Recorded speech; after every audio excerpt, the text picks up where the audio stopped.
গেল বছর অক্টোবরে কার্যকর হওয়া যুদ্ধবিরতি গাজায় কেবল নামেই সীমাবদ্ধ রয়েছে। স্থানীয় সময় বুধবার উপত্যকায় ইসরায়েলি বাহিনীর গুলিতে প্রাণ গেছে ফিলিস্তিনির। জাবালিয়া থেকে শুরু করে গাজার খান ইউনিস সবখানেই প্রতিদিন চলছে ভারী গোলাবর্ষণ। উপত্যকার স্বাস্থ্য মন্ত্রণালয়ের তথ্য মতে যুদ্ধবিরতি চলাকালেই গত কয়েক মাসে 786 জন ফিলিস্তিনিকে প্রাণ দিতে হয়েছে ইসরায়েলি বাহিনীর হাতে।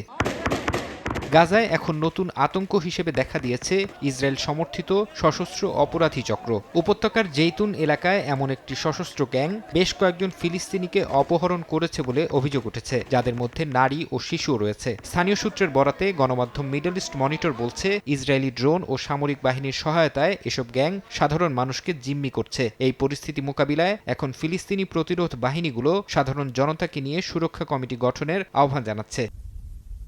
এদিকে ফিলিস্তিনি নারী বন্দীদের ওপর ইসরায়েলি কারাগারে অমানবিক নির্যাতনের ভয়াবহ চিত্র উঠে এসেছে এক মানবাধিকার সংস্থার প্রতিবেদনে। বর্তমানে ইসরায়েলের দামন কারাগারে অন্তত 90 জন নারী মানবেতর জীবনযাপন করছেন। তাদের খাবার ও চিকিৎসায় অবহেলার পাশাপাশি নগ্ন করে তল্লাশি এবং নিঃসঙ্গ কারাবাসের মতো নিপীড়ন চালানো হচ্ছে। যুদ্ধ শুরুর পর থেকে এ পর্যন্ত প্রায় 700 নারীকে আটক করা হয়েছে, যার কোনো স্পষ্ট হিসাব ইসরায়েল দিচ্ছে না বলে অভিযোগ উঠেছে।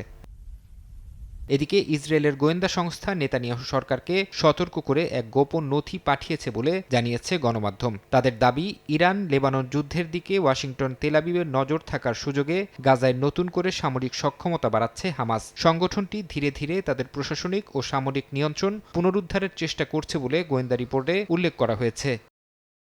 ফারহাদ চৌধুরী, সময় সংবাদ।